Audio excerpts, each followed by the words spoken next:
Hi, and welcome to Enchantment of Eternity's Game of Thrones analysis on Sansa's Season 5 storyline. This video is where I analyze Sansa Stark's Season 5 storylines and give my opinion on how this played out and what implications this has going forward. So I have to give you a spoiler warning for Game of Thrones up to Season 5. So Sansa Stark is an interesting character. Just recently in an interview, Sophie Turner, the actress who played her, said that a lot of people have recently come up to her stating that Sansa is their favorite character, whereas in the past a lot of people named her as their least favorite character.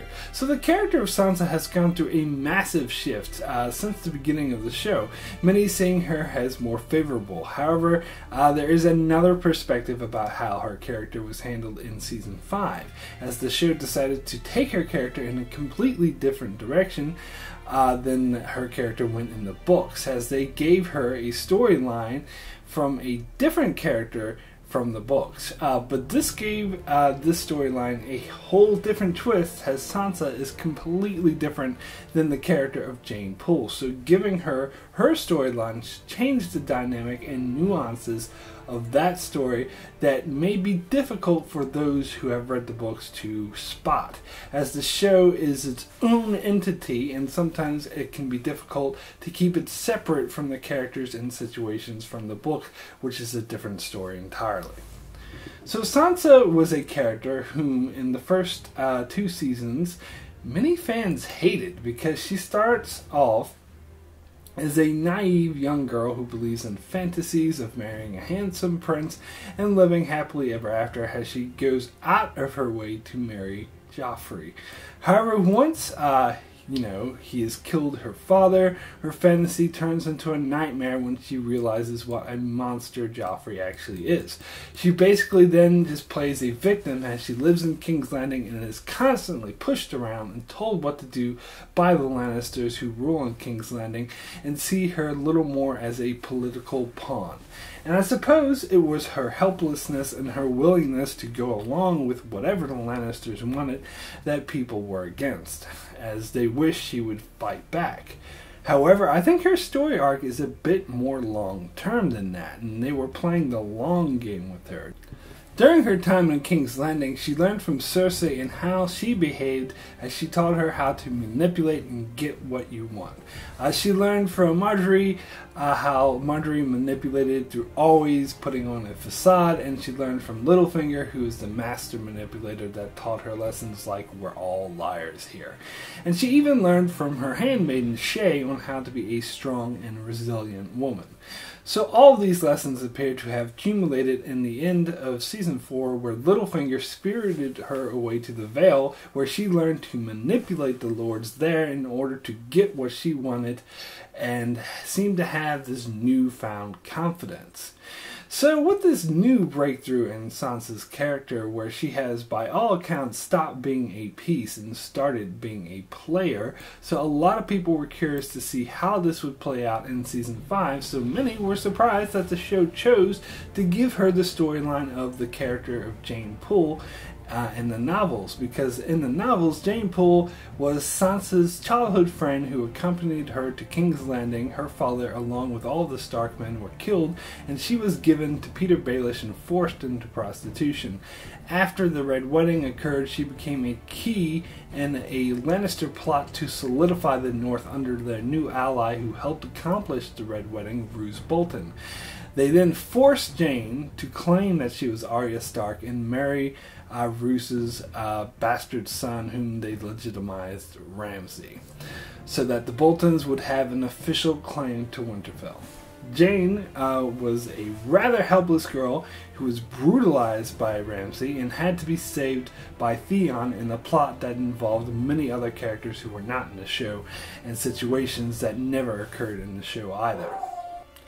So many people right off the bat were very upset when it was announced that Sansa would be given Jane's storyline, because this seemed very opposed to the proposition that she was a new and stronger character who would take control of her own destiny, because Jane Poole is a character who is victimized and rescued by others. And indeed, many people criticized her Season 5 storyline as Sansa simply being the victim again. First she was victimized by Joffrey, and now by Ramsay, and many claim feeling that this was a regression of her character, that she went right back to being the helpless character she was in the first 2 seasons, forced to marry a monster and having to be saved by others.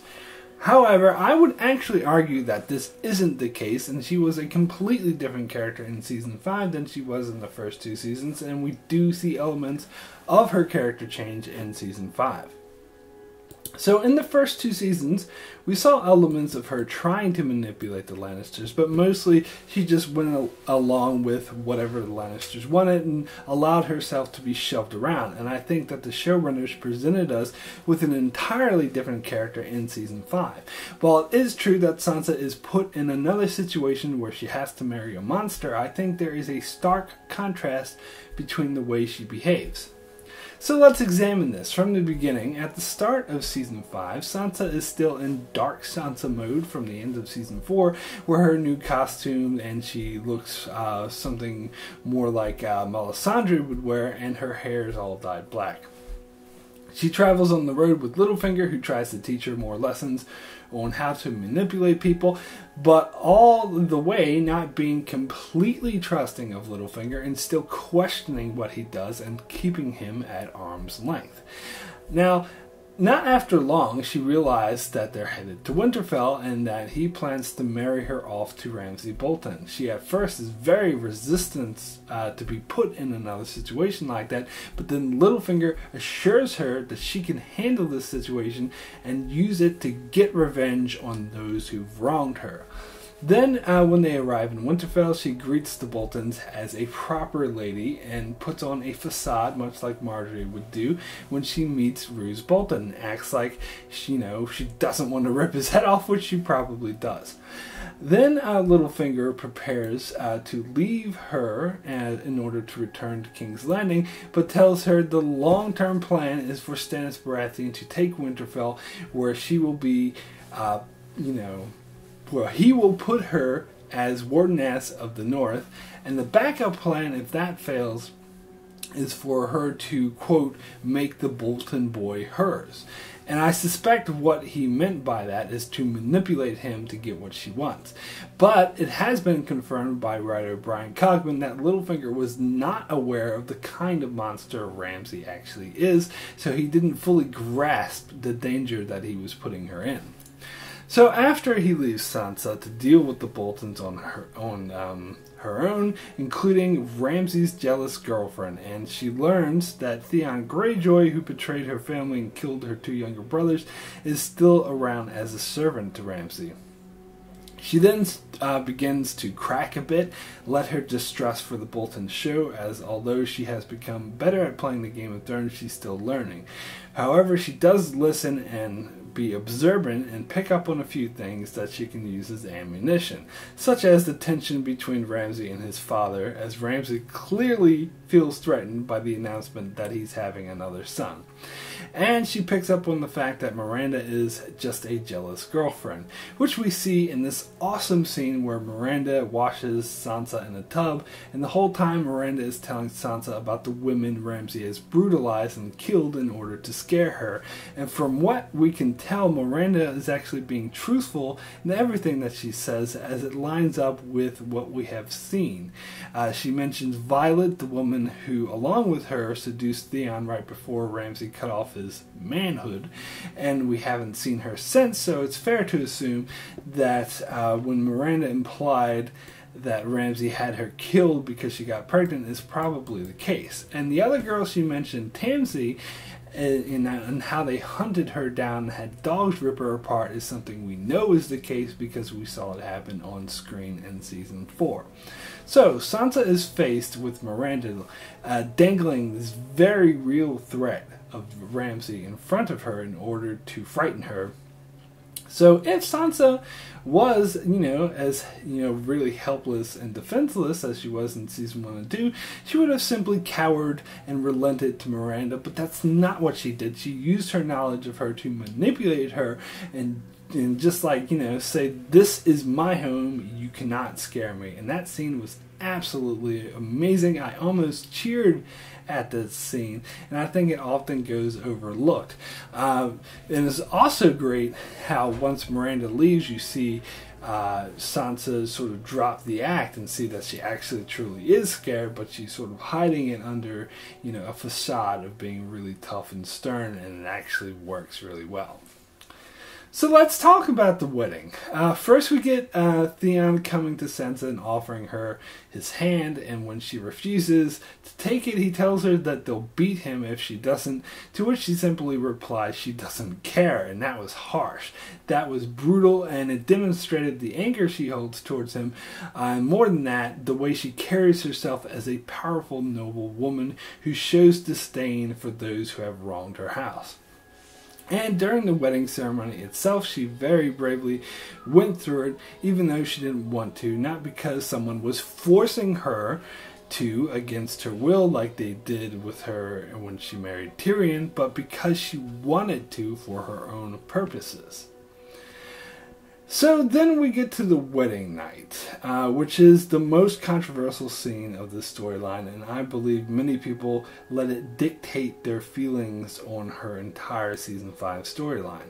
This was brutal, and where she learned that she was in over her head, and that Ramsay was a bigger monster and was going to be a bigger problem than she had foreseen. And the next time we see her, it's been several weeks where she has been repeatedly raped and mistreated and locked in a room all day, not allowed to leave. Her own only contact is with Theon, whom she tries to manipulate into helping her by reaching out to him after seeing that he's been mistreated by Ramsay as well. So she tries to get him to remember who he really is, but when that backfires and he betrays her. Also, we get a scene where she tries to manipulate Ramsay when Ramsay invites her outside to talk. Instead of being fearful or angry or playing the victim, she taunts him with the fact that he's a bastard and reminds him of his greatest fears. However, he does win the day by successfully scaring her by showing her that he had flayed alive the only ally she had in Winterfell. But it shows that she tried and wasn't simply playing the victim. Ramsay just happened to get the better of her in this particular case. Then next we see her go after Theon again. This time tries a very different tactic, knowing Theon betrayed her. Instead of being sympathetic, she comes off as willful and strong and intimidates him and overpowers him and gets him to admit that Bran and Rickon are still alive, which is a very juicy piece of information that she obviously was not intended to know. Also, we saw earlier when Ramsay let her out that she grabbed a corkscrew thingy that she saw lying around for later use, which she used to unlock her room and to escape, to try to light the signal herself for help. And while up there, she could see that Stannis was going to lose his battle, meaning that she realized she couldn't rely on him to save her and had to save herself. And when help never came, she searched for another way out, but ran into Miranda, who threatened and taunted her. But again, instead of showing fear, she showed courage and refused to back down. So next, Theon took Miranda and threw her off the balcony to save Sansa. Now, many, including myself, are quick to point to the fact that Sansa had to be saved by a man rather than controlling her own destiny. However, if we dig a little deeper into why Theon decided to have this drastic change, it was almost entirely because of Sansa. So in a roundabout way, this was her taking control of her own destiny because she worked on Theon and she was able to manipulate him to do what she wanted, namely save her. And frankly, that is the true strength in people like Cersei, Littlefinger, and Tyrion. Not that they're great warriors that, attack people directly. More of they are good at manipulating others to get them to do what they want, and that's precisely what Sansa did here. So, this is the Sansa that we got in Season 5. And how long have you loved him, Miranda? Did you imagine that he would be with you forever? Is that it? And I came along and ruined it. I'm Sansa Stark of Winterfell. This is my home, and you can't frighten me. But you're a bastard. A trueborn will always have the stronger claim. I've been naturalized by a royal decree from Tommen Baratheon? Another bastard. Killed those boys. They weren't those boys. They were Bran and Rickon. They were your brothers. You've known them since they were born. They weren't. They were only... Only what? I can't. Tell me. I can't, not unless the master says... Tell me, they weren't what? They weren't. Tell me why Bran and Rickon should be gone while you still breathe the air. Tell me to my face, Theon. Tell me that they weren't your brothers. They weren't Bran and Rickon. If I'm going to die, let it happen while there's still some of me left. Doesn't seem like the same Sansa many people complain about, who was simply being a victim and being just like she was in the first 2 seasons, helpless and naive. That's not who I saw.